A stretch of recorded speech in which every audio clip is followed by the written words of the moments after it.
Okay, Louis, welcome. Louis, can I sing? Can I sing the opening to this? Would you please? Show? I'd like to see that. The Great American. Welcome to the Great American Collectible Show. Tom Zapp and my host Lou Blasi. Now, the reason you didn't hear the opening music is there's a little backstory. You know, we have a backstory to everything. Lou last night. There was a fire in the studio. No, Lou was at the casino last night drinking heavily. Yeah. And stumbled into the studio this morning and forgot to put that little segment in. Lou, is that pretty much the yeah, that's case? pretty much it. Yeah. No, we had some technical problems with the opening of the show. You guys know the music. I'm not going to sing to anybody. And Dan Wilkin usually does the voiceover for that, but Dan's not here, so I did it. Welcome, Lou Blasi, Tom Zapp. Our guest today, we have two great guests. First half hour, 25 minutes, our good friend Steve Verkman from Clean Sweep Auctions. Steve's got the Champions Auction is going on right now, and we're going to talk about that. And a little later on the show, we have Dave Kohler from SCP Auctions coming on. We're going to be talking about the Laker collection. Dave's he's got the most iconic and largest Laker collection in the world. And I'm not just talking LA Lakers, we're talking going back to the Minneapolis Lakers. But let's get about that, yeah. Oh, yeah. No. He's got it from day one, George Mikan days, crazy stuff. And we're going to talk to Steve, too. Steve's been a big part of our book project. And there's a little backstory to one of Steve's finds. Stephen, welcome, first of all. Thank you. How you doing? Oh, terrific. Thanks. Now, listen, you have an auction, the Champions Auction. When did it start and when does it end, first of all? It started a few weeks ago. It ends Wednesday, June 10th. And people have to have their initial bids in by 8 o'clock. So that's Wednesday, June 10th.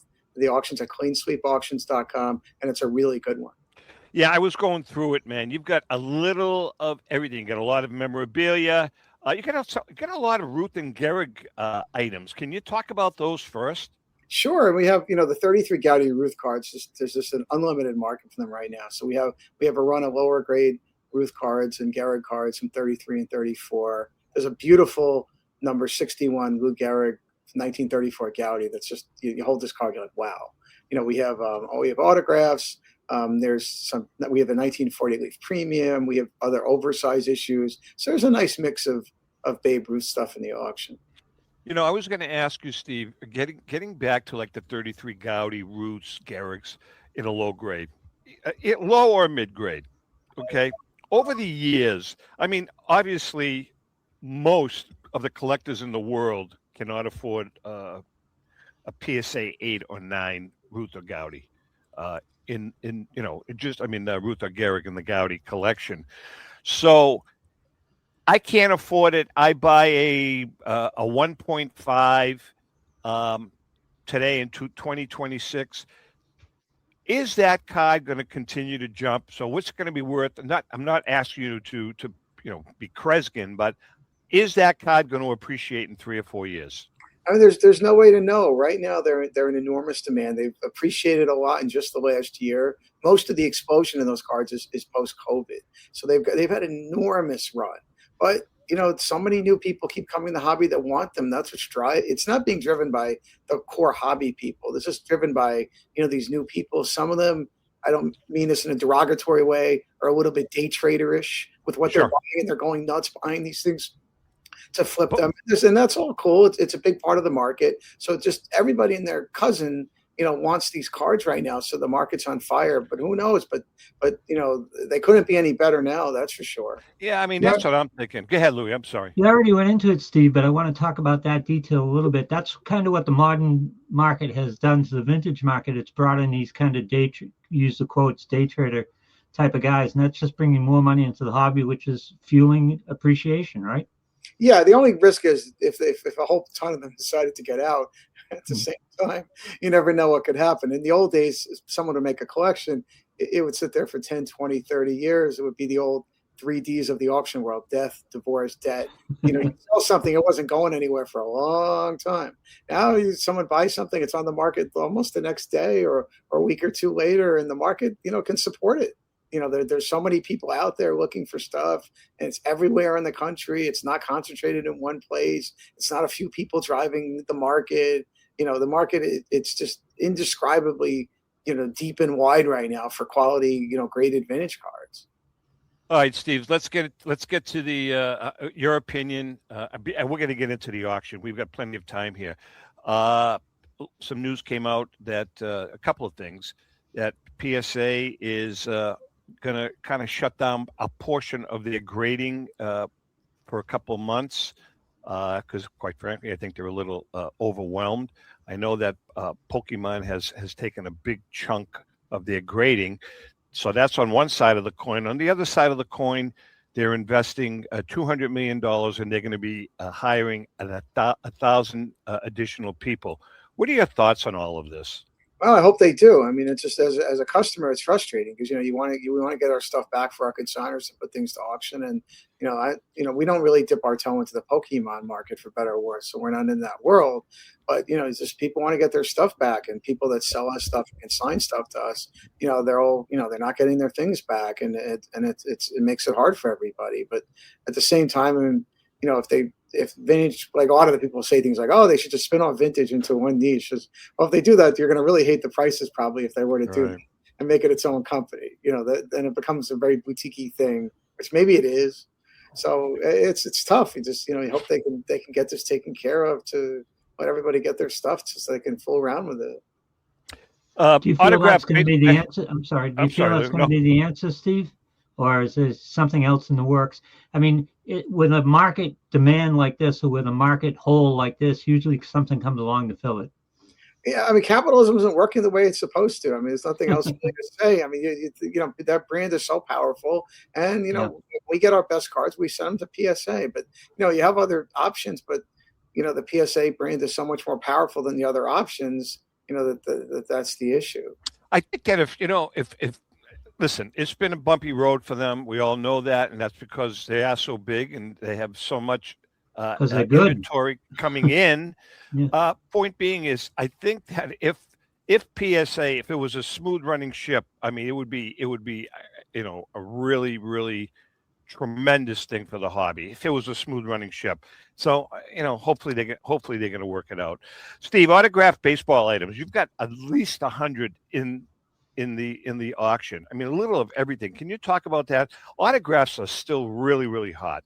Yeah, autographs are great. There's more people collecting that than ever also. A lot of people just sticking to Hall of Famers. So we got some cool stuff. We got a Honus Wagner government postcard that the autograph is a PSA 10. We have a Ty Cobb government postcard that's a PSA 8. There's a really cool bank receipt signed by Babe Ruth and Hank Aaron that's pretty unique. We have some Mickey Mantle signed cards. Signed cards have just gone crazy. Especially the Mickey Mantle one. So we have a few of those. We have some good Perez steels. I personally love those. They're slabbed and graded. A lot of people are making that set, probably more than ever. It's a real nice mix of stuff. There's a Charles Comiskey letter. There's a Grover Cleveland Alexander letter. So a real mix of mostly vintage stuff, but a good selection of Hall of Famers that people have been bidding on a lot.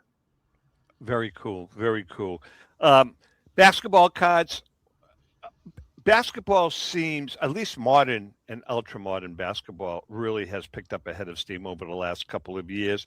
Are you really involved? Are you sticking pretty much with the vintage stuff on the basketball? Well, we get it when we get it. We have one of these, we have some kind of cool PSA 10 Wemby card that's in the auctions. Hopefully I'm sure that'll get some attention at the end. But we get that stuff. We don't really get involved with like the $50,000 ones, but the good Michael Jordan stuff does really well in our auction. Everybody's looking for that. So we the modern basketball stuff, leads the modern market, I would think, by far. And it's amazing what this stuff sells for.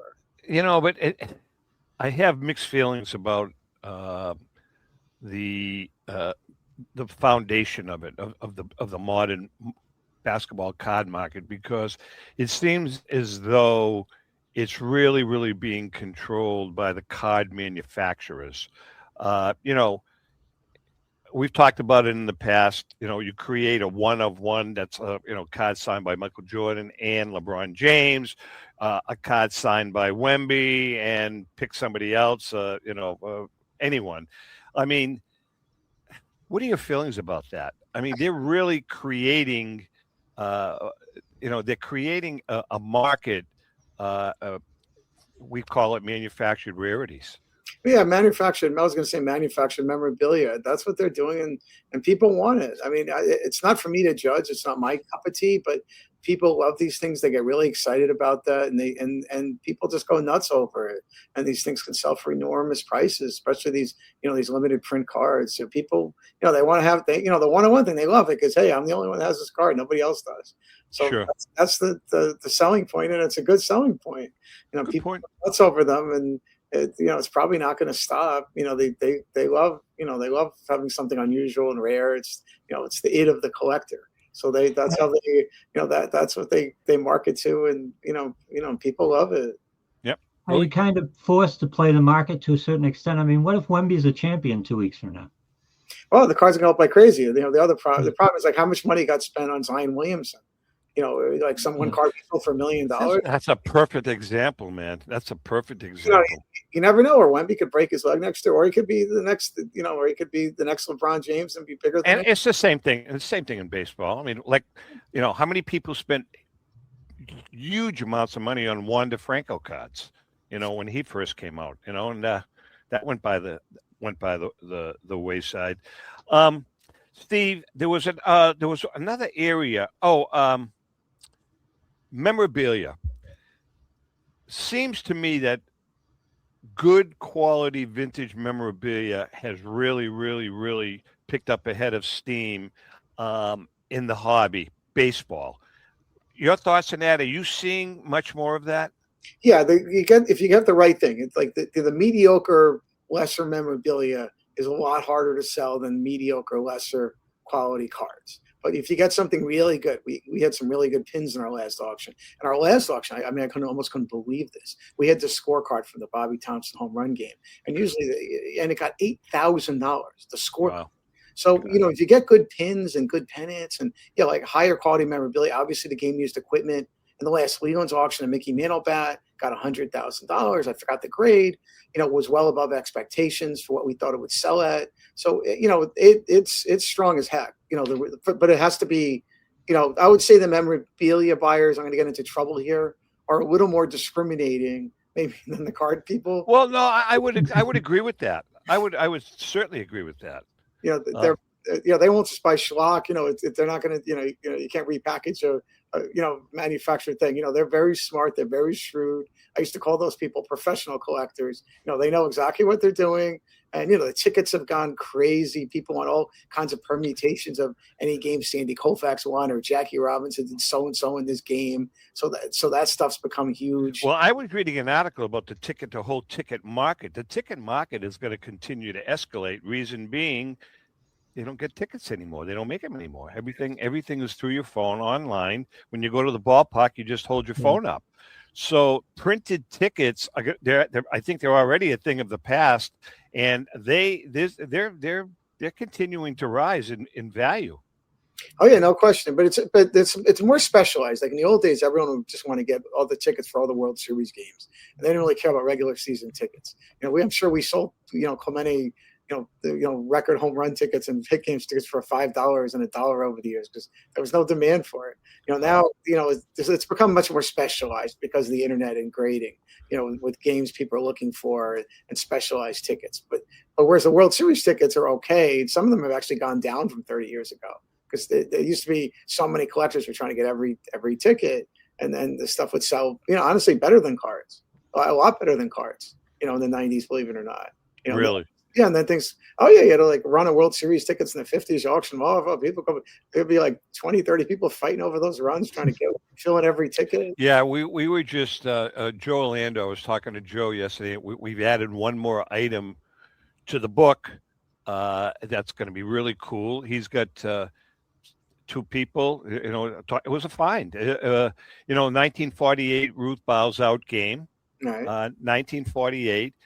He got a phone call from this couple, and they were up in their grandfather's attic, grandmother's attic. She had passed away, and they found two unused tickets to that game, to the Babe Ruth Bows Out game. And I think there's only been 2 other ones that have been authenticated, just authentic, and these 2 graded out at an 8 and a 9. So yeah, that's pretty cool. That's a cool story. Steve, what about unopened packs? Are you getting much into unopened packs? It seems to be really red hot right now. Oh yeah, totally. Unopened stuff is great. It's super liquid. We love it. We just submitted 100 packs yesterday from going back to the 1950s. That stuff does great. We have a couple 1966 sell packs in the current auction. There's a 79 wax box. Just to circle back and be a tiny bit self-promotional, 2 cards worth mentioning in the auction next week. And so far the bidding hasn't been crazy, but that's with 8 days to go. There's a Collins McCarthy Ty Cobb, which is a really, really rare card that never comes up. Only 11, I think, total have been graded, or at least in the grade it's in. And there's also a standard biscuit Honus Wagner, which is these are cards you just never see. So collectors looking for really, pre-war stuff that's very exotic and special. We should really take a look at, those 2 cards in particular. You've been a big help, you and everybody else, actually. We've kind of reached out to everybody, asking about, some of the finds that you guys were involved with. And one of the stories that you told us about was actually I remember you specifically telling me that it was the launching pad really for Clean Sweep Auctions. For you were a young kid. Can you tell us about the 3,600 card find? Sure. So I went to school in Washington, D.C. and like all good card people, I was buying and selling stuff in college and doing shows and things. I met some people, and there was a gentleman, heavy hitting real estate guy who loved to wear all the jewelry and the rings and everything else. He was a cool guy. He was a good customer of mine, and he passes away all of a sudden at a relatively young age. And I knew him and his son, and they called me up and they said, "Steve, you don't understand. We started collecting in 1974." I'm like, "Well, how much stuff do you have?" He goes, "You're not going to believe it." So I go over to see them in Maryland. They had 3,500 T206s, and that was the tip of the iceberg. There were I think 40 Ty Cobbs. I made 2 sets. There were maybe 500 Southern Leaguers, but at the time they weren't that easy to sell. I mean, I actually wholesaled 1,000 of them in decent condition. Can you $10, like $10 each, and had to give the person 6 months to pay. Like it was just a different world. I mean, I did well with it. I don't remember the rarebacks weren't as big of a deal. Let's say. I don't know, that wasn't that far back. Very few people were doing it. Now, how old were you when all this transpired? I was 24, and before that, I was doing okay doing shows, but that was really my launching pad. And also, there were 52 Topps cards in there. There were books of Caramel cards, and there were There was a T207 set -10. At that time, that was worth far more than the T206 set. Did you keep any of them? I a few pieces here and there. I mean, I didn't keep that stuff. I don't collect the tobacco cards. I mean, I probably should have, but I didn't. But some of them were really high grade. Well, wait a minute. How many Cobbs did you have? There were at least 40.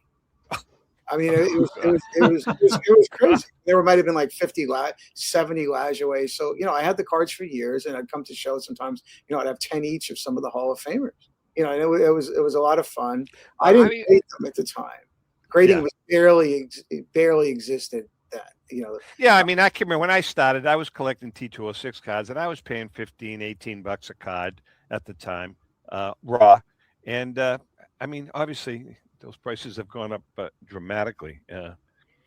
Hockey cards. You've got a lot of hockey cards. You're not a hockey guy, are you?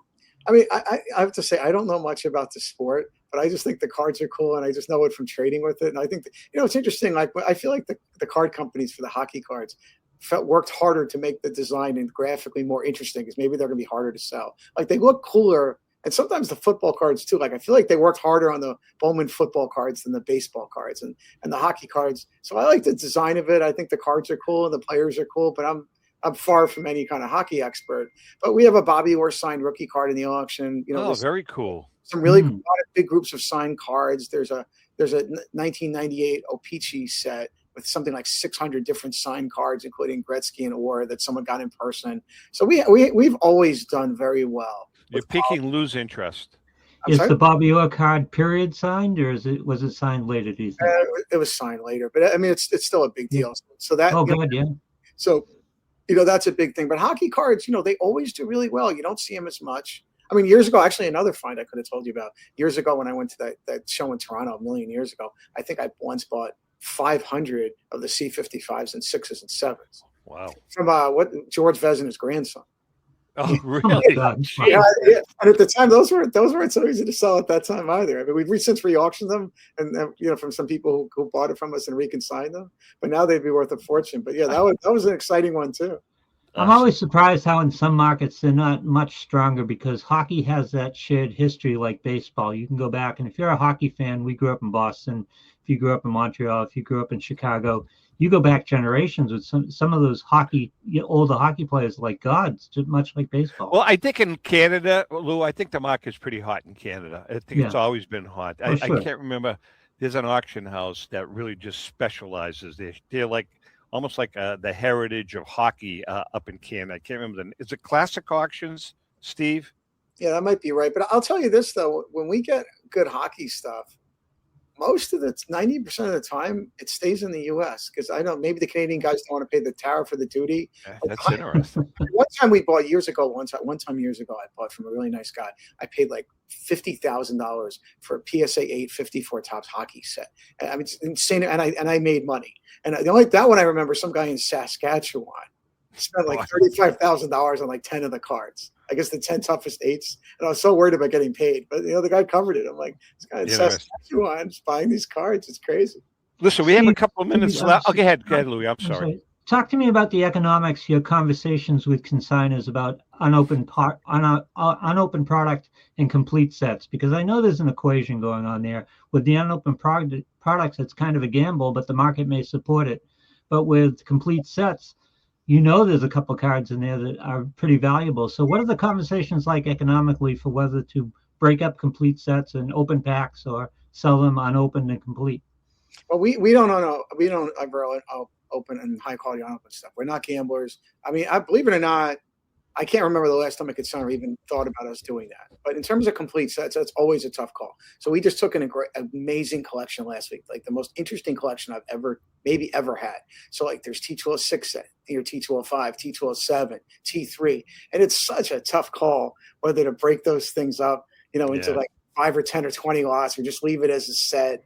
So we agonize over these decisions sometimes with our consigners. And ultimately, you want to do what the consigner wants. So if the consigner wants a set to stay whole, unless you feel incredibly compelled to break it up, you try to do that. But yeah, it's a tough call because a lot of the time you make these great sets, but selling it as a set financially may not be the right way to do it. Good point. Steve, we got a couple of minutes left. What are some of the other highlights in the auction before we let you go? So yeah, so we got this enormous autograph card collection. So there's situations like where there's an upper deck set where it's 700 of the different cards are signed. There's another card that's on fire right now, the 48 leaf Jackie Robinson. So we have 2 of them that are fresh. That's a cool card. Yeah, it's kind of nuts. So there's a PSA 3 and an authentic altered. There's a Satchel Paige 48 leaf. That's a PSA authentic altered, which I think is all right, but that's something else. There's a really nice PSA 5 Hal Newhouser rookie card 48 leaf, which is rare. There's a great run of the Mayo cut plugs with most of the Hall of Famers, and you just don't see that. So we have just about a near set we're breaking up. We're waiting to get the rest of the cards graded, but almost all the high-end Hall of Famers are run as singles. So those cards, are just awesome. Fabulous. Your website address is? It's cleansweepauctions.com. That's cleansweepauctions.com. Just remember, initial bids have to be by 8 o'clock. The auction ends on Wednesday, June 10th. All right, so that is 1 week from today. The auction ends, Steve. We're going to see you at the National, right? Of course. Never going to miss that. We'll stop by. Steve Verkman, Clean Sweep Auctions, wishing you the best. And again, thanks so much for the help in the book. We've got a couple of great stories that are going to be going in. We've submitted everything pretty much to the publisher. They're going to pick and choose, but I think we're in good shape. Thanks, Steve. We appreciate it. My pleasure. Thank you, guys. Okay. All right, we're going to take a quick break, Lou, at your convenience as I'm talking to waste time so that you can do what you have to do. Just throw it to break and we'll go. Okay. We're going to take a break. We will be right back.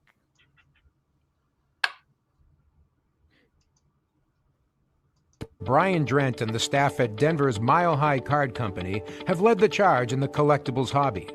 Mile High is a full-service dealer specializing in buying and selling cards and offers a competitive consignment program for all collectors. Whether it be their computerized want list service, appraisals, or auction services, Mile High has it all. If you've been searching for a company with a selection of high-grade vintage 1888 to 1970 baseball cards and memorabilia that shares your passion, aim high, mile high. Go to milehighcardco.com or call 303-840-2784 for more information.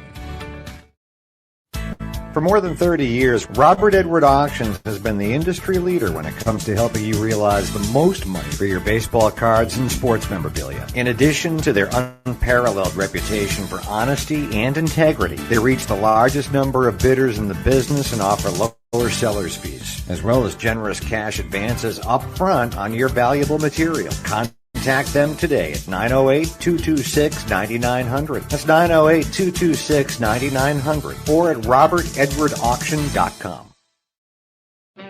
This is Brian Drent, president of Mile High Card Company. Is your sports card and memorabilia collection properly insured? For easily replaced personal property, homeowners insurance is all most people need. But for prized possessions that you may have spent a lifetime collecting, it doesn't go nearly far enough. Collectibles Insurance Services has been insuring for over 50 years. They offer a full range of protection and a $0 deductible at an affordable rate with no appraisals required. I know because they insure my collection. If you have a minute, go to collectinsure.com and learn more about insuring your personal card or memorabilia collection.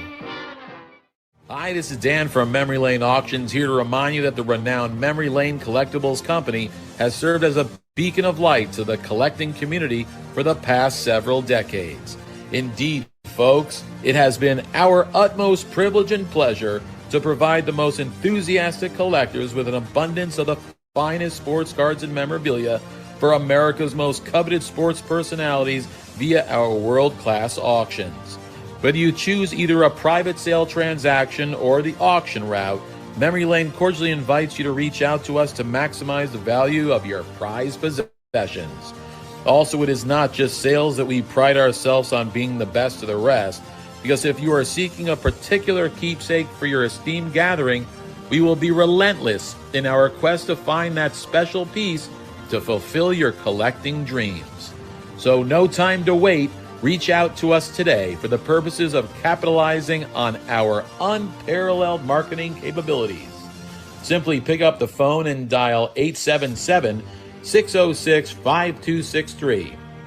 That's 877-606-LANE, or find us on the World Wide Web at www.memorylaneinc.com. Now is the time for your valued consignment to ultimately become another one of Memory Lane's record-setting prices. How would you like to own the bat that was used by your favorite player when he hit that towering home run or game-winning base hit? Now look no further than JT Sports, specializing in the sale and authentication of professional game-used bats. As the official authenticators of professional model game-used bats for PSA DNA, JT Sports will guarantee the authenticity of any bat purchased from them.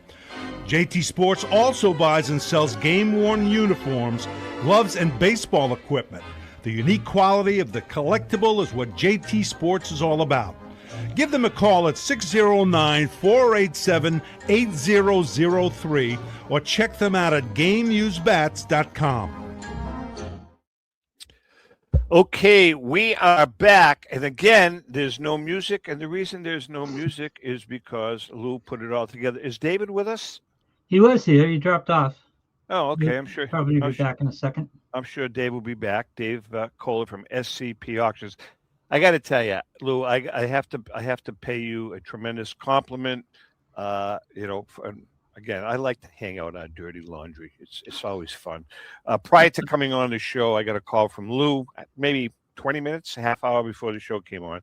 A little longer than that, but yeah. He said, Houston, we have a problem. I said, what's the problem? And he said the main computer in the studio crapped out. So I said, okay, then I'll contact Dave and I'll contact Steve, and we'll have to run the show at another time. Anyways, make a long story short, Lou, with his technological skills, was able to piece it together. Lou, I'm very impressed. Only thing that's missing, the opening, the music, the opening and the closing of the show. And you never know. Maybe we can edit that in later on. So you did a great working job. on a 90s vintage laptop here, so. That's just tremendous. All right. Welcome, David Kohler from SCP Auctions. David, really, you're one of the pioneers in this hobby. You do realize that, right? Well, I've heard that a couple times, and that means I'm getting old, I guess. But yeah, I started this all in 1978, 79. Unbelievable, Dave. You've handled some of the most iconic pieces in the history of the hobby. Let's talk about your collection first. For those of you that most of the people in the hobby knows that Dave owns the greatest Lakers collection on the planet, and I was remiss in the show notes as saying the greatest Los Angeles Lakers collection, but no, he goes back to the mini app to George Mikan, correct?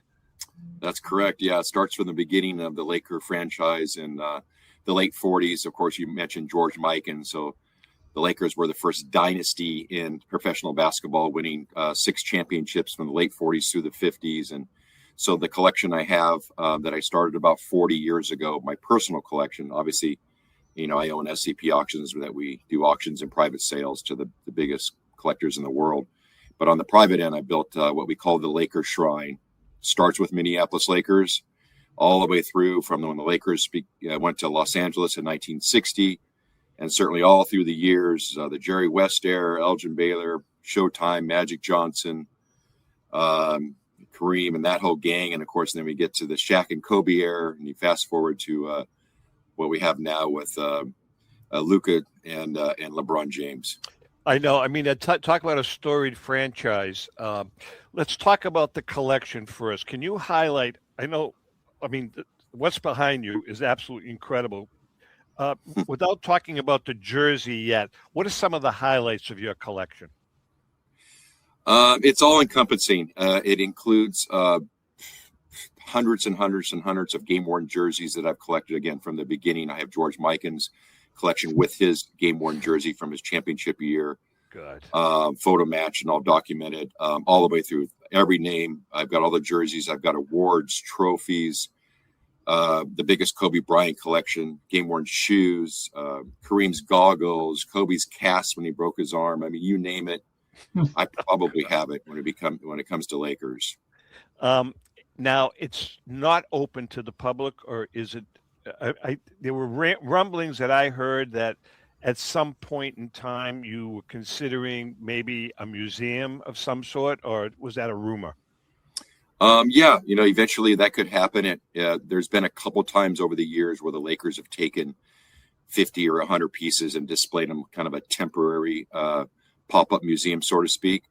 So eventually we'll see what happens here. There's some new ownership now, controlling ownership with the Lakers, who very much value their history of this team and all the championships and all the Hall of Fame players they've had.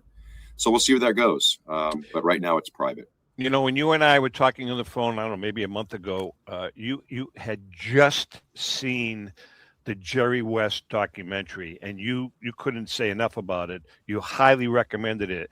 The next night, Ellen and I sat in our living room and we watched that. It was spectacular. As a matter of fact, I got emotional. I'm not even a Laker fan. I'm a Celtics guy, and there were times in that documentary that I got emotional. It's just an incredible life that guy had, both good and bad. And I didn't realize, Dave, how much he suffered. And again, Lou and we grew up in Boston, and I think a lot of it, from what I've read, a lot of it did have to do with, him suffering all those losses to the Celtics in those championship games. Is that kind of what happened? That's part of the story, certainly. Jerry was very a different guy. I got to know him. He visited the Lakers Shrine many times. I did business with him I mean, he was my hero when I was a youngster. I wanted to be Jerry West and play for the Lakers when I was 10 years old. Such a great player. So, but there's a lot of that documentary is amazing. In fact, a lot of the artifacts that they show him wearing in that documentary I own of Jerry West, jackets and jerseys and all that. But certainly his upbringing in West Virginia was very hard on him with his dad and losing his brother in the Korean War. And so he just dived into basketball, obviously losing a lot of finals games to the Celtics, as you mentioned, the 60s. And eventually he won as a player in 1972. But then he went and started a whole career becoming one of the best, executives ever in the history of professional basketball, as the president GM of the Lakers through all the 80s. And, obviously was the architect of getting Kobe Bryant and trading for him, for the pick for him, and bringing, Shaq away from Orlando, and consequently winning 3 championships in 2000, the three-peat. So he was. Then he did it all over again with Golden State, didn't he? With Steph Curry and that crew. Yeah, exactly. And that was the takeaway for me from the whole documentary. But it shined a light on him as an executive, which I had no idea. I agree. Lou, did you see it? He was. I watched it. Yeah, I mean, I agree with that. I think that was amazing. Actually, the entire world has underestimated what kind of an executive he was. He was. I mean, you're right. He was step by step. He with Red Auerbach, the greatest. I mean, he did a hell of a job. Well, there's a reason why he's in the Hall of Fame 3 times. As a player, as an executive, and also on the 1960 Olympic team. That team went in, so he went in. So he's in there 3 times, 3 rings, Hall of Fame.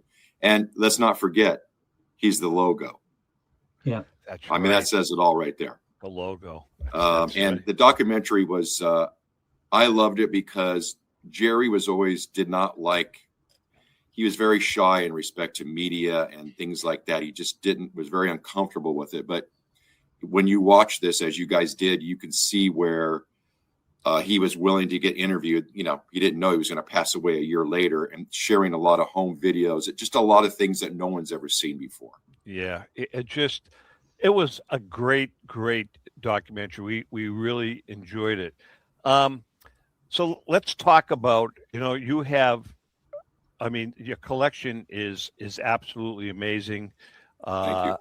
When we called you up and spoke to you, I said, Dave, I really want to enter you. I want to include you in our private collectors section of the book, besides some of the other stories that we talked about. So I asked you, I says, what is the one prized possession, the Mona Lisa of your collection? Mm-hmm. And you said, without a doubt, Jerry's rookie jersey. And I think you have it with you, number one. And can you give us the backstory there? Yeah. So in 1960, Jerry was obviously a rookie, first year when the team came to LA. That was Jerry's first year. Oscar Robertson was drafted 1. West was number 2, and the Lakers had the number 2 pick that year. So it coincided with the first year in Los Angeles. So that was Jerry's rookie year. And actually those uniforms that year, the home and road, were actually a unique style that year. The next year in 61 to 66, they similar blue and white jersey before they went to the purple and gold that we know of today. But in 60, they had a unique style. So that was kind of always my holy grail if I could ever find that. No one even knew one existed. Jerry didn't own it. Homer Road, none had ever been seen in any collection anywhere. And I was able to find years ago a former ball boy in the early 60s had the jersey, and I was able to structure a deal. And I mean, again, Lou, that's a good backstory, It's excellent, yeah. And can you give us a little more info, because you flew out there. By that time, the ball boy was an older man, obviously. And how did he get it? Did Jerry just give it to him? Yeah, Jerry actually gave it to him when he was a ball boy after his first year, rookie year. And so it's a fabulous piece. I actually have it here if you want to take a look at it. Yeah, we'd love to. If you can, we all talk about the cards, right? So the 63 Fleer card which has the rookies of Jerry West and Wilt Chamberlain and Elgin Baylor and all these others. Jerry's wearing his rookie jersey on the 63 Fleer card, which is actually this jersey right here. That is 44. That's so cool. And that's So the first cool. year, 1960. This is the home. Very simple on the back, West. 44 with a larger number. So he wore this every home game the first year at the sports arena back then, and including playoffs. No one's ever seen the road jersey. And I'll tell you something that's really interesting is there's never been found, because I would have bought it for my collection, there is no other 1960 home jerseys of Lakers ever been seen of all the other players. Not of a nobody. No one's ever seen the home. This is the only surviving one, unless another player shows up someday. No one's ever seen one. That's crazy. All the basketball collectors, all the auctions, all the players, no one's ever seen it. I think they probably got thrown out other than this one here that we have. That's Jerry's. Dave, I know that there have been many articles written about your collection and your love of the Lakers. I'm going to hold your feet to the fire. Who is your starting five? Your starting all-time Minneapolis / Los Angeles Lakers starting five? Wow. Well, that's a great question because we have so many greats. And it's like us with the Celtics, right, Lou? It's the same thing. You've got 15 guys that you're picking from. Yeah. I'd like to hear yours, Dave. Well, guard is the guard's easy. Magic Johnson, point guard, shooting guard, Kobe Bryant. I can almost do this. That's awesome. That's easy for me. I'm old school, so I would love to put Kareem Abdul-Jabbar at center, and then I want to put Wilt Chamberlain over at forward, but they're both centers because I'm very fond of Wilt Chamberlain too. So that's a hard one. And then you've got the forward positions. That's really hard. You got Elgin Baylor. I mean, there's so many. Yeah, right? Elgin Baylor, of course. I always think of James Worthy a little bit later. Who Kurt really Rambis in there anywhere? Who? Kurt Rambis? Rambis, I can't. With all respect to Kurt, he can't. He's not top five. But we had so many great players, and then later on, Gasol was us, and then we got Shaq. I mean, center you got Shaq, Abdul-Jabbar, and Wilt, and then of course early years you got Mikan. Right. It's kind of hard to say when you say top five. You know what's amazing? It really is when you think about it. I still don't have an answer as to why the Lakers lost to the Celtics that many times, because on paper, player for player, they were as good as or better. They really were. I don't know if Bill Russell was the catalyst there. Listen, they were great players, but that the Lakers team was good. I think it was the leprechaun that was kind of hanging over. Could have been. The whole time. That was Red turning up the heat in the clubhouse. That's what it was. Yeah. Red used to do that. Was it the '68 team that won? Which was it? The '68 team that won? That was a dominating team. Was it the '68 team? Lakers. Yeah. 72. So 72 was a very special team. That was Chamberlain, West, Baylor. Yes. Like Gail Goodrich was on that team. Yeah. Gail Goodrich was the leading scorer that year. Chamberlain, Bill Sharman was the Hall of Fame coach that year, and Sharman told Chamberlain, "Listen, we want you to concentrate more on defense and rebounding. If you can do that, we got the scoring covered." And Wilt at first didn't really take to that at first. And the other thing Sharman instituted was game day shoot-arounds, which Wilt did not want to do. That was unheard of for professional teams back then. But they started that game day shoot-around. Wilt started concentrating on defense, and then they won 33 games in a row. Oh, man. Which is a record in professional American sports. No team has ever done that in baseball, football, basketball. And then they go on to beat the Knicks in a 5-game series. And Elgin Baylor only played about a dozen games that year. Was that the last year of his career? Yeah. So he got a ring, which I actually have his ring from the 72 season, but he only played less than a month or so, and his knees he had to retire. And so then Jerry West and Gail Goodrich were really the scorers. And Pat Riley was on that team. Happy Hairston. Right, Pat Riley. I forgot about that. Yeah. And they were 69-13 that year going into the playoffs. So, that was a great year. And finally, Jerry got his first ring as a player. You can hang with us for a few more minutes. Sure. Okay. Louis, why don't you, he's got a collection behind him, and I'm sure it's insured. Speaking of insurance, why don't you talk about our good friend, Tom Finkelmeyer and Finkelmeyer Insurance? I forgot. We got live reads. Finkelmeyer Insurance Agency has been insuring collectibles since the early 80s. The late Tom Finkelmeyer wrote the original sports memorabilia insurance policy when no one else in the industry was insuring collectibles. A lifelong collector of sports cards, Tom Sr. instilled the love of collecting in Tom Jr., the current president of Finkelmeyer Insurance Agency. Tom Finkelmeyer Jr., with 3 decades of insurance experience, has paired that expertise with 50 years of collecting. With a litany of professional designations, including counseling and risk management, Tom covers every aspect of your collectibles insurance needs. Unlike some of the companies that sell collectibles insurance directly to the consumer online, Finkelmeyer Insurance Agency is the only independent retail agent who specializes in sports memorabilia and collectibles nationwide. Representing all major companies that sell collectibles insurance, there's no agent that insures more collectors, dealers, appraisers, auctioneers, or events in the collectibles hobby than Finkelmeyer Insurance. Our good friend and hobby legend John Tovey of JT Sports has been using Finkelmeyer Insurance for over 20 years. For more information, go to thefia.com. That's Finkelmeyer Insurance, where collecting is our passion. And I want to talk about one more. 1,000 vendor tables, 3 days. The biggest card show in the Northeast comes to Marlborough, Massachusetts this month. The Northeast Sports Card Expo takes place June 26th through the 28th at the Four Kicks Sports Complex. 3 full days across 150,000 square feet, packed with sports cards, Pokemon, TCG, memorabilia, and more. 1,000 tables means a lot to dig through. Vintage cards, modern cards, Pokemon, you name it, it's going to be there. Card grading services will be available all weekend, along with autograph authentication with JSA.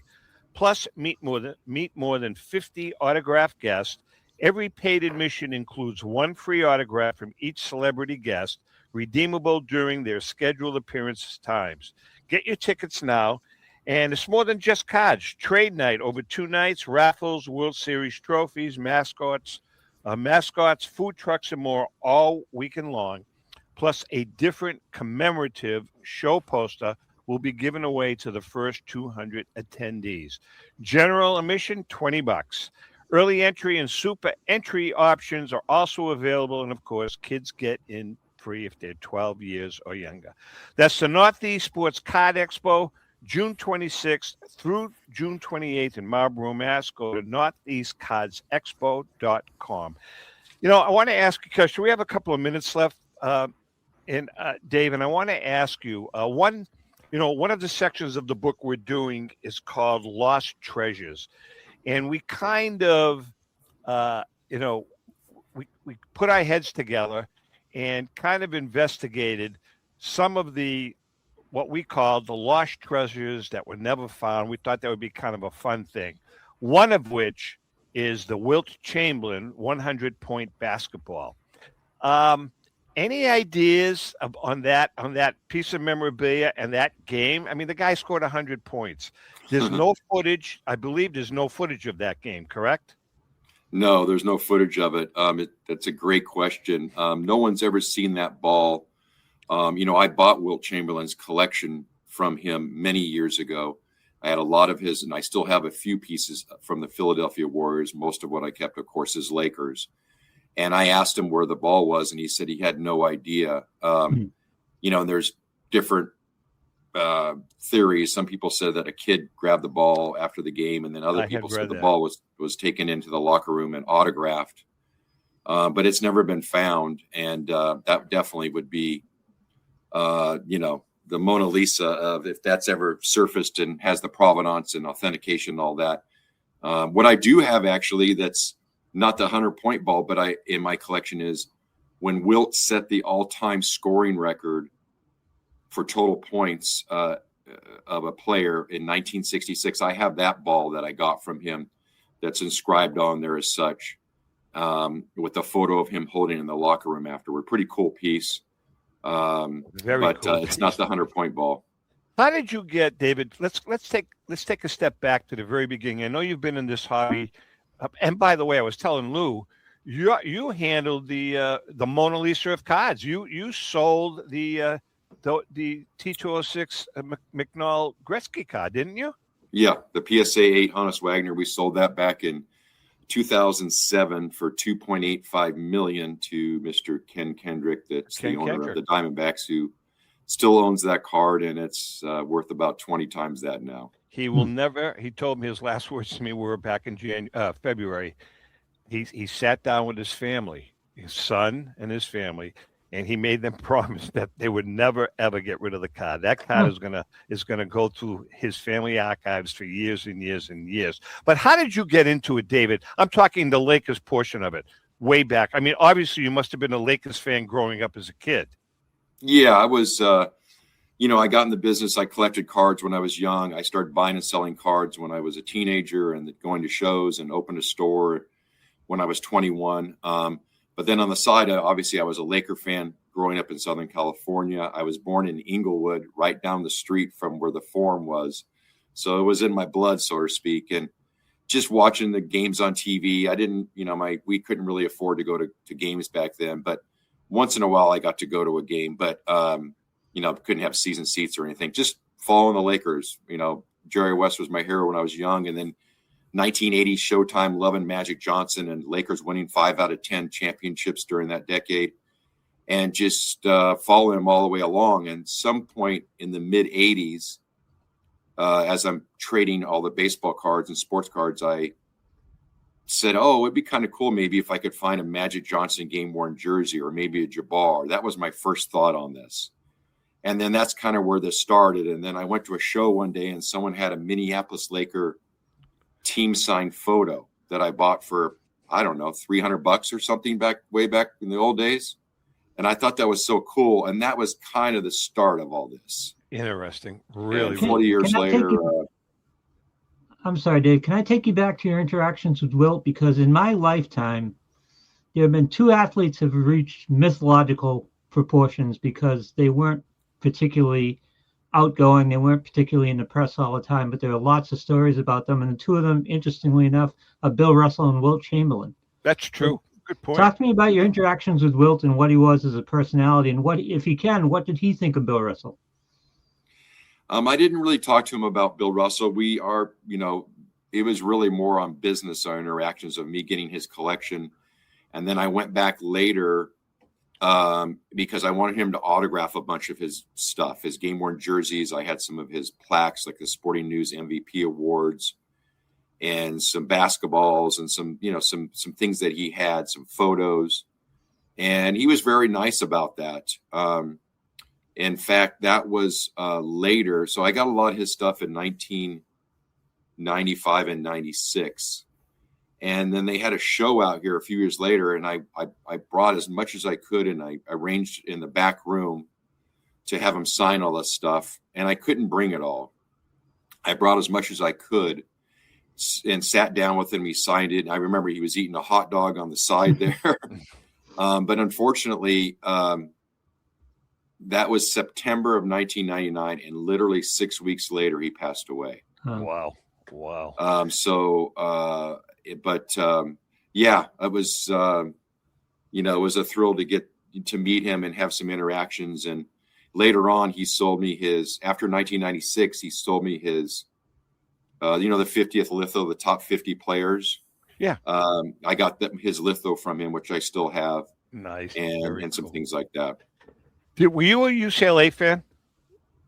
I would follow him. Like when Alcindor played and Billy Walton, did you follow them at all?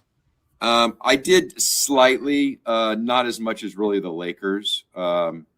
back then. I was still in that early 70s. I was, 10, 11 years old. So a young pup.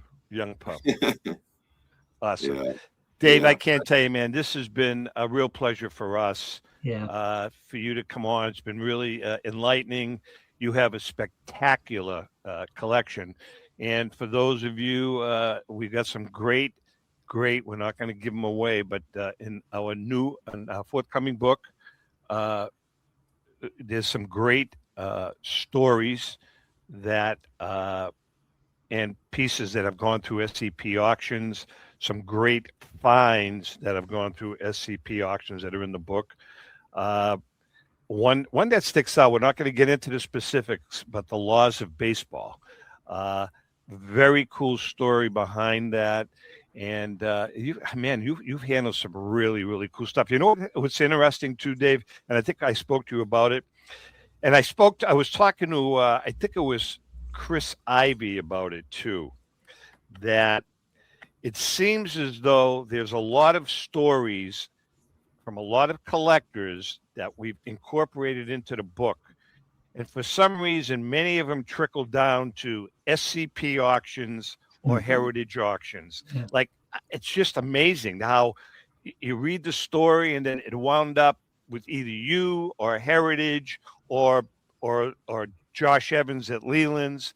Just interesting stuff. Yeah, well, we're on our, I'm going to be 65 in a few months. So, I've been doing this for, in the business, about 47 years. So when you've done it that long and you've been in the thick of all of it as this industry's grown leaps and bounds, we've been very fortunate to be involved in some of the greatest transactions, some of the greatest finds in baseball memorabilia, basketball, and all that. And of course, I've had a ton of fun with my personal collection. So one thing I did want to add is to your viewers, if they have interest, if you on Instagram or TikTok, I do. It's called @LakersShrine. Shrine being the museum. 2 S's in the middle. @LakersShrine. You can see hundreds of videos that we've done on the collection, the historical. So your viewers may want to, Absolutely. check that out. Absolutely. Is LeBron a Laker next year, Dave? Good question. I have no read on that. Is Bronny a Laker next year? Bronny will be a Laker next year. They have him for another year. So if you want my suggestion, what they should do is, if I was LeBron, I would say, I'm going to stay. I'm going to play for like a very minimum salary. So you can take, which these players don't do, but I'm going to take minimum salary. You can take all this extra money and go get all these players. Now, this is coming from a Laker fan. And then, he's built a big house out here. He can stay. His son's on the team. He's golfing now. So, you can golf in December and January in Southern California. You can't do that in Cleveland. So we'll see where this all goes. Well, TB12 did that, Lou, remember? Yeah. TB12 did that a couple of times. Yeah, for a long time, he took big pay cuts and they just, pushed it out. All right, David, I can't thank you enough for coming on board. We hope to get you on again. Louis, I got to tell you something, man. You did. I can't believe you patched this together. You did a great job. Well, wait a second. We got to do the second break and then come back and. Yeah, that's what we'll do. But we'll let David go. Yeah. Dave, thanks so much again for coming on board, and we'll see you down the road. We're going to take a quick break, and we shall be right back. Thank you. All the best. Take care.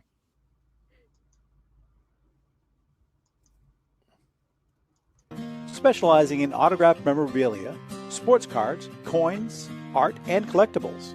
Since their founding in 2010, they've grown to 2 facilities in Phoenix, Arizona, totaling over 60,000 square feet. Jared Cavalier and an incredible staff of over 150 team members serve a very large customer base and enjoy every minute of it. By working with leading authentication companies, Pristine ensures all items are 100% authentic. In addition, third-party authenticators regularly travel to Pristine Auction to provide authentication services on site. Pristine Auction strives to operate its business in a way that's honoring to God, their families, and their customers.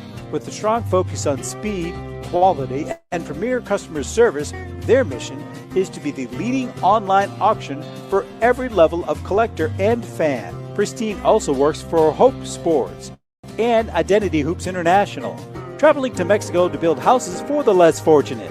Pristine Auction offers several online auction formats with thousands of auctions ending each day. For more information, go to pristineauction.com. That's Pristine Auction, the best in the business. If you're a discerning collector interested in owning the most important pieces in the hobby, look no further than Leland's Auctions. The original sports auction and appraisal house, Leland's was established in 1985 by legendary Pioneer founder Joshua Leland Evans. And today, President Mike Hefner carries on their tradition. From the Tom Brady card and memorabilia collection to the famed Boston Garden Auction to high-end card auctions from every major sport, Leland's has always maintained the highest standards. Go to Lelands.com and get your bid in. That's Leland's, the hobby's leading sports auction house for 4 decades. It's often been said that championships are won on the practice field, and world records come only to those willing to work harder than everybody else. Heritage Auctions is the world's largest collectibles auctioneer because we believe that becoming the best is only an invitation to the challenge of remaining the best. This requires the skills of the hobby's top experts, capable of identifying and maximizing value for our consigners. It requires the most visited website in the industry, courting a global audience of collectors over 1.5 million strong. It requires a dedicated press department that expands our global reach far beyond the entrenched hobby marketplace. It's hard work, but a simple premise. Present the finest collectibles to the largest population of potential buyers, and world records will come. We invite all listeners to put the unmatched power of Heritage Auctions to work for you. Auction evaluations are always free, and our commission-based fee structure ensures that our interests are always aligned. The highest possible price for your collectibles. There will always be new world records to chase, so let's chase them together. Visit our website at ha.com and request your no-obligation review today. Hi, this is Dan from Memory Lane Auctions, here to remind you that the renowned Memory Lane Collectibles Company has served as a beacon of light to the collecting community for the past several decades. Indeed, folks, it has been our utmost privilege and pleasure to provide the most enthusiastic collectors with an abundance of the finest sports cards and memorabilia for America's most coveted sports personalities via our world-class auctions. Whether you choose either a private sale transaction or the auction route, Memory Lane cordially invites you to reach out to us to maximize the value of your prized possessions. Also, it is not just sales that we pride ourselves on being the best of the rest, because if you are seeking a particular keepsake for your esteemed gathering, we will be relentless in our quest to find that special piece to fulfill your collecting dreams. So no time to wait. Reach out to us today for the purposes of capitalizing on our unparalleled marketing capabilities. Simply pick up the phone and dial 877-606-5263. That's 877-606-LANE, or find us on the World Wide Web at www.memorylaneinc.com. Now is the time for your valued consignment to ultimately become another one of Memory Lane's record-setting prices. Okay, we are back. Lou, we are back. Lou, I got to say something, man. You did a great job, as I mentioned prior to the commercials. I highly recommend that when you leave the studio today, you go have a cocktail somewhere on me. I'm going to drop a match and leave the studio. Next week, Rico will be back with us. I believe we will be in the studio, provided that the computer is back up and running, which we have all the faith in the world, Lou, in you, as you know. Have there been two teams? I was trying to think about this. Has there been two teams more historically closely connected than the Lakers and the Celtics? No, I would. No, because you can't talk Red Sox Yankees. That's been one-sided. In football. No. I mean, Cowboys Packers initially, but maybe not at the since. very beginning for a couple of years. But Dodgers Yankees maybe, but not for a long time. And you can't say Bruins Canadiens. No. No. You may be. I don't know. You're the hockey guy. What about the Maple Leafs and Canadiens? No. Not for a century. No, exactly. Yeah. But they're so closely. The history is so closely entwined. They're just so closely entwined. If you look at I've looked at these numbers on numerous occasions. You look at those two teams, the Lakers and the Celtics, over the course of all of those years, and he mentioned the luck of the Irish. He could be right, because those Laker teams, man, they had some dynamite players. But you know what? I think part of it was even personally. You got Russell and Chamberlain. You got Bird and Johnson. You got even players got paired up so close. They're so intertwined in each other's history. But I really think for all those Russell championships, I really think he was in Chamberlain's head. I think that had a lot to do with it. I think Red was in everybody's heads too, including the Celtics. Yeah, he was. Great days. I saw some great games when I was a kid. Laker games, Celtics games. I was a young kid. Actually, it wasn't that young. I was in high school, and Dennis Murphy and I, we both played basketball at Austin Prep. About 4 or 5 times over the course of the season. Remember, the Celtics had Sunday afternoon games. We would take the train from Andover to the Garden, and buy a ticket for $3 and go up in the high bleachers for $3. Watch that. Lou, great job to our viewers and listeners. Thank you all for the support. Now, there's not going to be any music going out, Lou. No. Correct? It'll be a silent ending. All right, because I was thinking about singing, but I don't think I'm going to. By all means, go right ahead. No, I'll pass. With that being said, we love you guys, and happy collecting.